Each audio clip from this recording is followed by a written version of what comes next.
Wholeness, welcome to Notes of Naja Rashida. Naja Rashida here. And it's today is a nice day. I'm gonna go home and take a nice nap. Whew. And finish writing my paper and prep for tomorrow.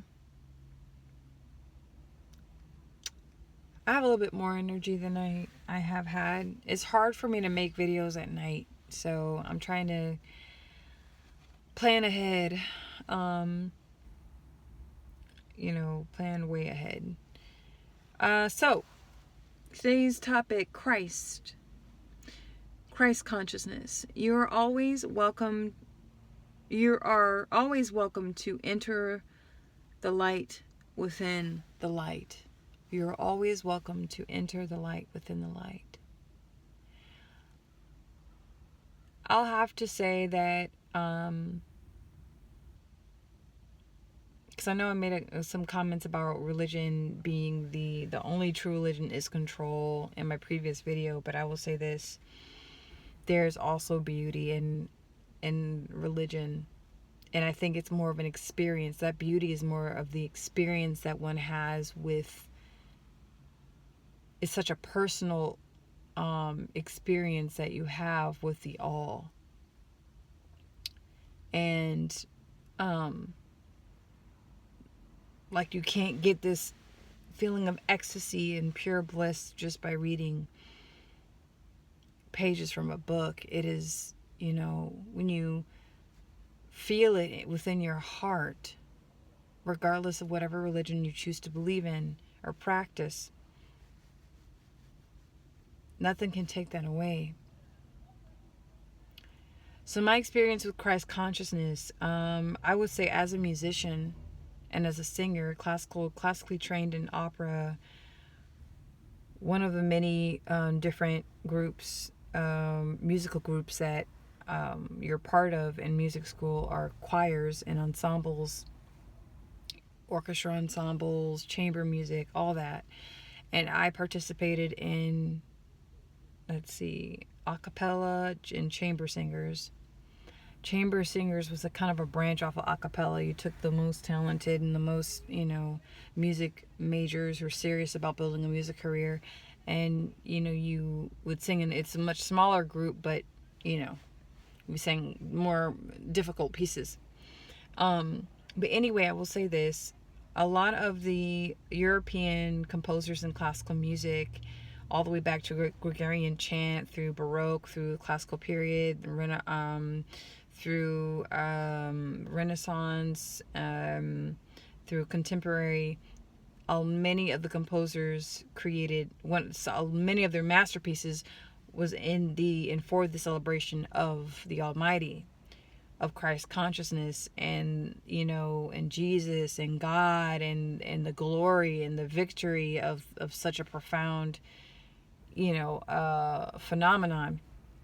And I would find myself singing in Latin, right? And I would have moments where I would just be full of light, singing these sacred songs in the celebration of the Most High. And then my other times that I felt this overwhelming love or presence would be when I would visit the basilica or a cathedral of some kind.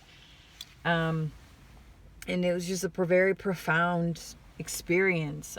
My whole body would be vibrating as I was singing the notes, and just felt this overwhelming, humbling of just just feeling the presence of the Almighty, of the God within, and the love. Right? With Christ consciousness, it's not about this man named Jesus. It is about the presence that we all hold within ourselves, that is such a profound light. And when I say light within light, is love. And I'm not saying I'm declaring myself, into a whole new religion, like in Christianity. No, not at all. I'm saying there is a truth within the Christ consciousness this high, wow, it's revving up yet again. Okay. But yeah, it's this space of deep, profound, ever expanding love that is like you, it's just melting over you. And I don't think it has anything to do with Christianity at all.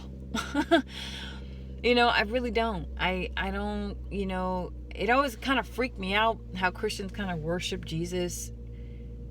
I was talking to my best friend a couple weeks ago when I was visiting her and her family, and we like, I left her house at like almost 11, because we grew up in Muslim culture and Islam and that Islamic belief system, right? It's very similar to Judaism and Christianity, okay? So we're part of the monotheistic people of the book group, all right? Believe in one God and all that. But we're talking and we're like, I was always creeped out by how Christians worshipped Jesus. Like I couldn't fathom eating the body of Christ, drinking his blood. And I know it's all symbolic, but that's not that's like a mixture of old pagan ways, you know what I'm saying? And they made it, they took certain practices and then they melted that into Christianity, right? And a lot of Christians don't know that. I'm just saying. But I was always kind of like weirded out by like the celebration of any man, even Prophet Muhammad sallallahu alaihi wasallam, even Prophet Muhammad, peace be upon him, or Prophet Ibrahim, or any of the prophets, like, or saints. It's like, why do we celebrate and put these people on pedestals? I don't know. It just kind of freaked me out. But since then, like, since having that discussion, it's become very clear to me. Like, I know that there's a huge difference between Jesus the man and Christ consciousness, right? That essence of love, I think, is what he was trying to get human beings to remember, right? I don't think he was saying, hey, kiss my feet, follow me, follow my way. I really don't believe that was what that was his message. I think he was just like, I'm just you. I am you. You are me. And we're all part of the Father, meaning the whole, the all, the source. The people, interpretation, man. Okay, but they took it and ran with it, and they used it as a form of what? Control over people. But my point in this video is, it's like when you are ready to truly encompass the light, there's a light within the light, and that is love. Like, complete embodiment of love is something that I'll get moments of. It's like memories of who I am, of the Christ within myself. And then those moments, then the moment disappears. Like, and I wish I could walk around all day like that in complete bliss, but it's not like that. I don't think it's meant to be like that. I'm not sure, but I notice in my 35 years of life and breathing, it's different. I would love to sustain that type of that level of bliss.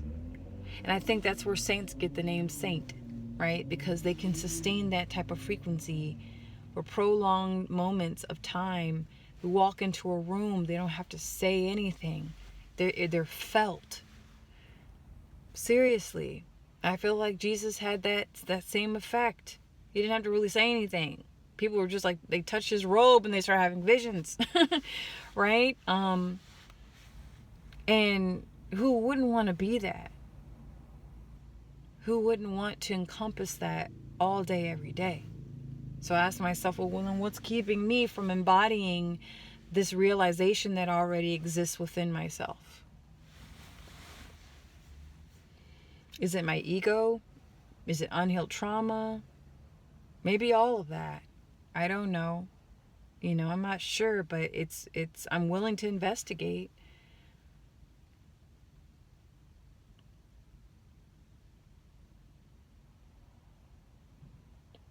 And that's why I don't get hung up on different spiritual practices or religions, because there are so many people who call themselves Christian. They don't live like a Christian. So many people out there who call themselves Buddhists. They don't live like a Buddhist. So many people out there who call themselves Muslim. They don't live like a Muslim. So many people call themselves a righteous pagan, do no harm, but they don't live that way either.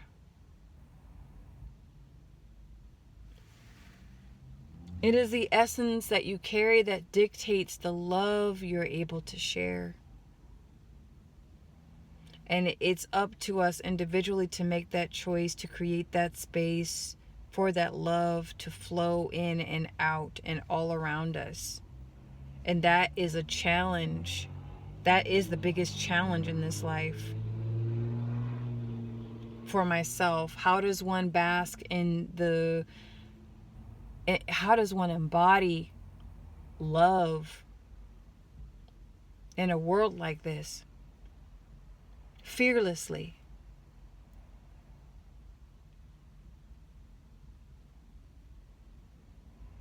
How do you let go of the fear of getting stomped on and hurt when you choose to embody love?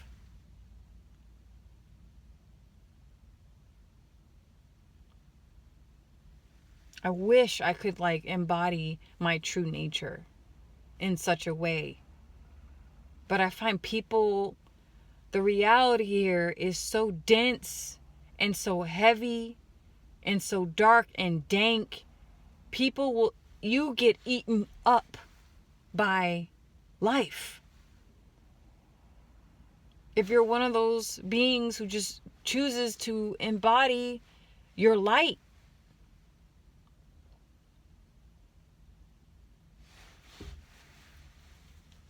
you stick out like a sore thumb. You stick out like a moth, right? A moth. Well, that didn't make any sense. But you know what I mean? Like you stick out. And you burn so brightly. And people either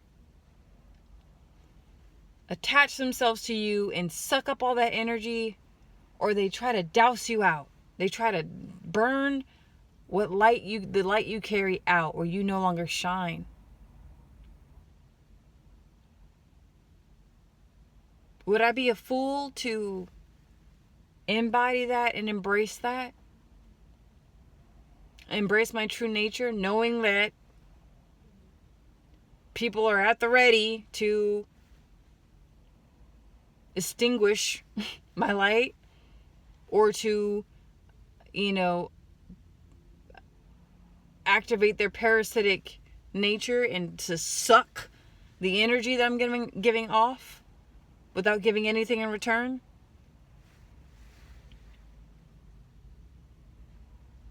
It's so easy to be a Buddha on top of the mountain, but once you've done the work you needed to do on top of the mountain, you have to come down.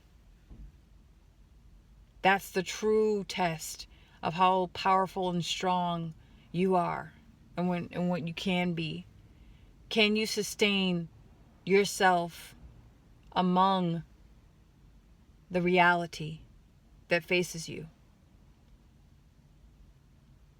All in the space of love. Can you do it? Or do you half-ass it? Meaning your true nature, but you gotta hide it. You have to put on masks. You have to be very careful who you show and who you bring into your life. At this point, I have to be so mindful and heartful on the energies that I have in my personal space. I can't just have anybody up in my space.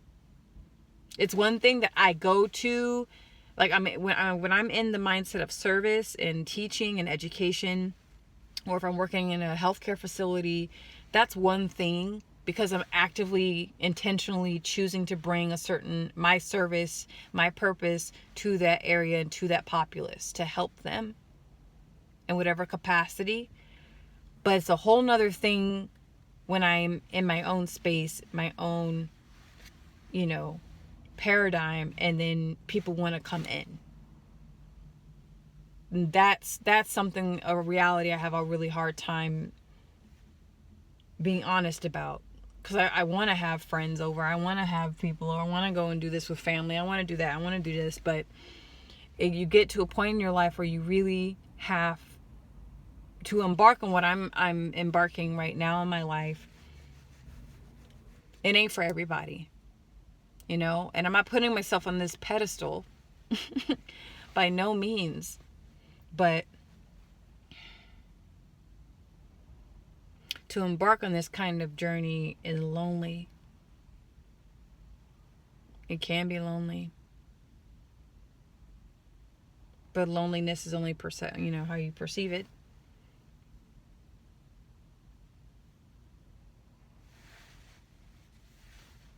So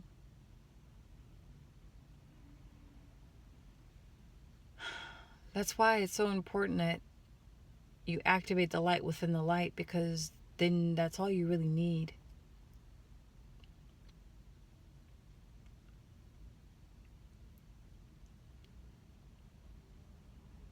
And that's what's so liberating.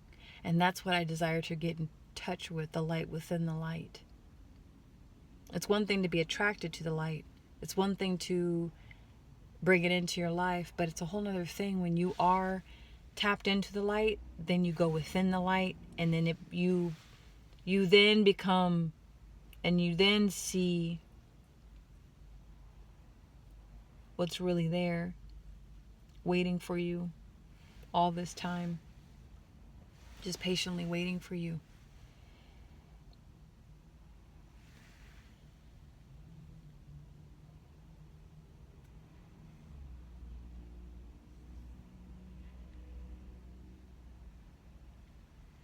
I've always found that I've had a really hard time throughout my 35 years this human life of connecting myself to the physical world, especially in seasons of my life where I'm single, especially in seasons of my life where I'm embarking on certain spiritual practices that take me deeper into the self, or into love, or into whatever I'm trying to heal or connect with.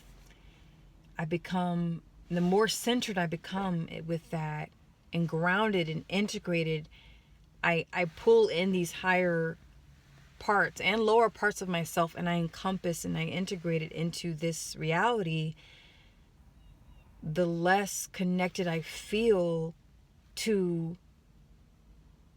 the illusion of this world that we have been programmed to believe is real. The more connected I feel within myself and grounded I am in these inner truths that I'm rediscovering about myself, I feel even more like otherworldly. Like I truly a being having a specific human experience. I feel like less attached to Naja Rashida. I feel less attached to family and friends. I look at things on a much grander scale than just these itty bitty experiences that make up my life and what I identify with. I don't believe in over identification of anything, of sexuality, of political stance, of religion or spirituality, gender. It's all part of my story, but it's not all of me. And I find I have a hard time with people that are constantly over-identifying with one thing or another. They over-identify with illusion. And at the same time, I have to meet those people exactly where they're at, without judgment.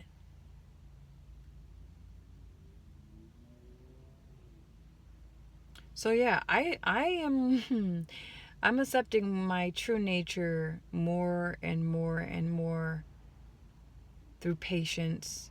And I find that the upcoming silent fast that I'll embark on soon will definitely confirm some things for me, for sure.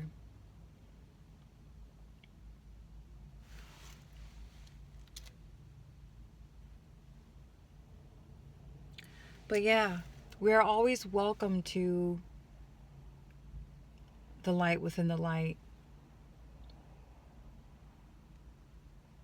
Love does not have to be sought after, because we are love, and love waits for us. Love waits for us. You find yourself looking for love in all the wrong places.